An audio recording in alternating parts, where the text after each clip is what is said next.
इस वीडियो के अंदर हम बात करेंगे कि निगरान वज़ीर आला पंजाब मोहसिन नकवी के खिलाफ घेरा मजीद तंग कर दिया गया है। निगरान वज़ीर आला जैसे ही मोहसिन नकवी साहब पंजाब के निगरान वज़ीर आला बने तब से लेकर अब तक उन पर जो है वो पीटीआई की जानिब से बड़े इल्ज़ामात लगाए जा रहे हैं और बड़े उनके खिलाफ जो है वो कार्रवाइयाँ जारी हैं, एहतजाज जारी हैं और पीटीआई की जानिब से प्रोटेस्ट किए जा रहे हैं कि जो मोहसिन नकवी हैं वो इस ओहदे के लायक नहीं है और मोहसिन नकवी को जिन लोगों ने अपॉइंट किया है वो उन पर भी बड़े इल्ज़ामात लगाए जा रहे हैं। जो मोहसिन नकवी हैं उनके खिलाफ पीटीआई ने जो है वो सुप्रीम कोर्ट के अंदर एक दरख्वास्त दायर कर दी है और उस दरख्वास्त में मौक़िफ़ अपनाया गया है कि वज़ीर आला पंजाब मोहसिन नकवी जो हैं वो इस ओहदे के आयल नहीं हैं। इस हवाले से कुछ डिटेल्स हैं कि शेख रशीद ने निगरान वज़ीर आला पंजाब मोहसिन नकवी की तकर्री पर उसकी तकर्री को सुप्रीम कोर्ट के अंदर चैलेंज कर दिया है।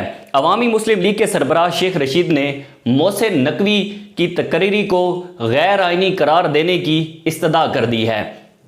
शेख रशीद ने सुप्रीम कोर्ट में एक दरख्वास्त दायर की है और उस दरख्वास्त में मौक़िफ़ अपनाया गया है कि मोहसिन नकवी निगरान वज़ीर आला पंजाब वो इस ओहदे के अहल नहीं है और वो गैर आइनी तौर पर जो है वो उनको वज़ीर आला पंजाब बनाया गया है। शेख रशीद ने सरदार अब्दुल रज़ाक एडवोकेट के ज़रिए दरख्वास्त सुप्रीम कोर्ट में जो है वो दायर की है और मोहसिन नकवी अपोजिशन उस दरख्वास्त के अंदर मौक़िफ़ अपनाया गया है कि मोहसिन नकवी जो हैं वो अपोजिशन मुखालिफ और हुकूमती मददगार के तौर पर सामने आए हैं, जिस वजह से अवाम जो है वो मोहसिन नकवी साहब को कबूल नहीं करती।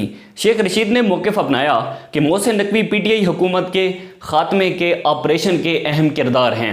शेख रशीद ने सुप्रीम कोर्ट में जो दरख्वास्त दायर की है उसमें मौक़िफ़ अपनाया है कि जब पाकिस्तान तहरीक इंसाफ की हुकूमत गिराई जा रही थी और जब एक रिजीम चेंज ऑपरेशन किया जा रहा था तो उस वक्त मोहसिन नकवी उसके अहम किरदार हैं और मोहसिन नकवी ने बड़ा एक अहम रोल प्ले किया था। तो ये सबको पता है कि मोहसिन नकवी किन लोगों के बंदे हैं और कहाँ से उनको जो है वो उसकी डिटेल्स मिलती हैं। उसके बाद शेख रशीद ने मौक़िफ़ अपनाया कि मोहसिन नकवी की मौजूदगी में पंजाब में साफ़ और शफाफ इंतखाबात जो है वो नहीं हो सकते। शेख रशीद का ये दावा है कि मोहसिन नकवी कभी नहीं चाहेंगे कि पंजाब के अंदर साफ़ और शफाफ इंतखाबात हों। दरख्वास्त में विफाकी सेक्रेटरी कानून निगरान वज़ीर आला पंजाब मोहसिन नकवी और सेक्रेटरी कानून पंजाब और इलेक्शन कमीशन को फ़रीक बनाया गया है। इसमें 4 से 5 लोगों को फ़रीक बनाया गया है। शेख रशीद ने एडवोकेट सरदार अब्दुल रज़ाक के ज़रिए मोहसिन नकवी जी की जो तकर्री है उसको चैलेंज किया है। उसके बाद सरदार अब्दुल रज़ाक का कहना है कि मोहसिन नकवी आसिफ अली जरदारी के फ्रंट मैन हैं। हुकूमत तब्दीली में भी मोहसिन नकवी ने अहम किरदार अदा किया था और इलेक्शन कमीशन की जिम्मेदारी है कि फ्री एंड फेयर इलेक्शन करवाए जाएं, जो कि हमें नज़र नहीं आता कि मोहसिन नकवी जो हैं वो free and fair election Punjab के अंदर करवाएंगे। उसके बाद उन्होंने कहा कि केयर टेकर सेटअप जानिबदार होने से फ्री फेयर इलेक्शन नहीं हो सकेंगे। 218 अच्छा उन्होंने एक उसका आर्टिकल का एक हवाला दिया है कि 218 की जिम्मेदारी इलेक्शन कमीशन ने जो है वो पूरी नहीं की। सरदार अब्दुल रज़ाक का ये मौक़िफ़ है। मोहसिन नकवी जब आप पाकिस्तान तहरीक इंसाफ की हुकूमत गिराई जा रही थी तो उस वक्त वो कहते हैं कि मोहसिन नकवी ने अहम किरदार अदा किया है उसमें। उसके बाद आपने देखा कि मोहसिन नकवी की कुछ तस्वीर जो है वो सोशल मीडिया पर वायरल हो रही थी कि जिसमें जरदारी साहब जो है वो चौधरी परवेज़ इलाही को कह रहे हैं कि मोहसिन नकवी अपने घर का बेटा है, मोहसिन नकवी जो है वो बड़ा वफादार किस्म का बंदा है। तो ज़ाहिर है पीटीआई की जानिब से इल्ज़ामात लगाए जा रहे हैं और ये कुछ बातें किसी हद तक दुरुस्त भी हैं, क्योंकि अगर आप उस वीडियो के अंदर देखें कि जिस वीडियो के अंदर जरदारी साहब बयान दे रहे हैं कि मोहसिन नकवी जो है वो अपना ही बच्चा है, तो अब पीटीआई कह रही है कि मोहसिन नकवी जरदारी साहब का बच्चा है और इस हवाले से वो निगरान वज़ीर आला नहीं बन सकता। ये उसको ज़बरदस्ती निगरान वज़ीर आला बनाया गया है या जो भी है।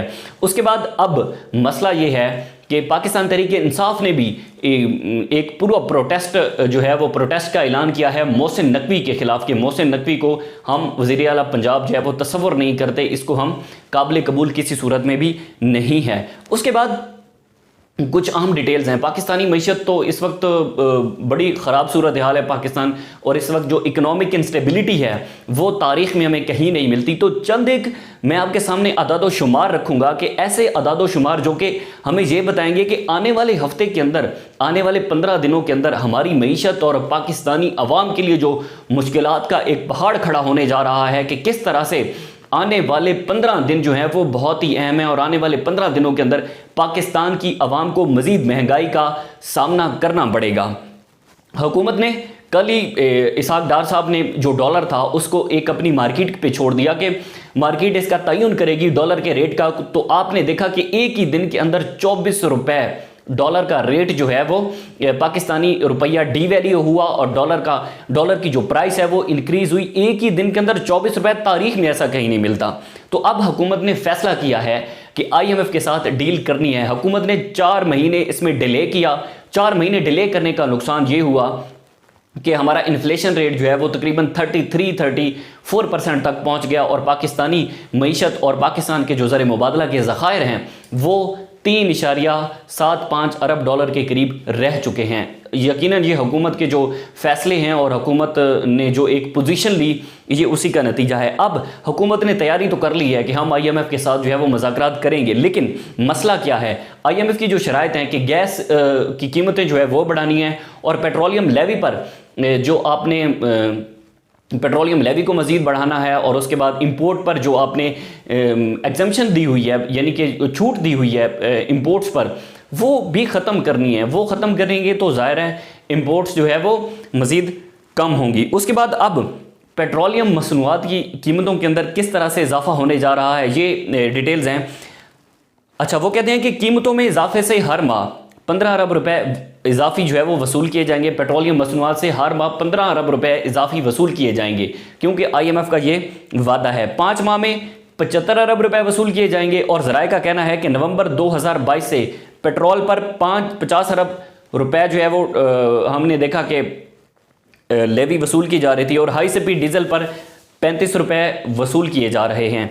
उसके बाद आने वाले दिनों के अंदर डीजल की कीमत में 15 से 20 रुपए तक इजाफा किया जाएगा। ये एक बहुत ही अलार्मिंग पोजीशन है। इसमें मजीद 19 रुपए जो है वो टैक्स लगेगा, और मिट्टी के तेल पर भी भारी टैक्स जो है वो लगने जा रहा है। तो सूरत हाल ये है कि अगर आने वाले दिनों के अंदर 15 से 20 रुपए पेट्रोलियम मसनूआत की कीमतों में इजाफा होता है, तो इसका मतलब है कि पाकिस्तान का हर सेक्टर, पाकिस्तानी मईशत और पाकिस्तान के अंदर जितनी भी एक प्रोडक्शन हो रही है, जहाँ पर भी प्रोडक्शन हो रही है, तो वो हर चीज़ इससे मुतासर होगी, और आने वाले दिनों के अंदर मज़ीद महंगाई का हमें सामना करना पड़ेगा।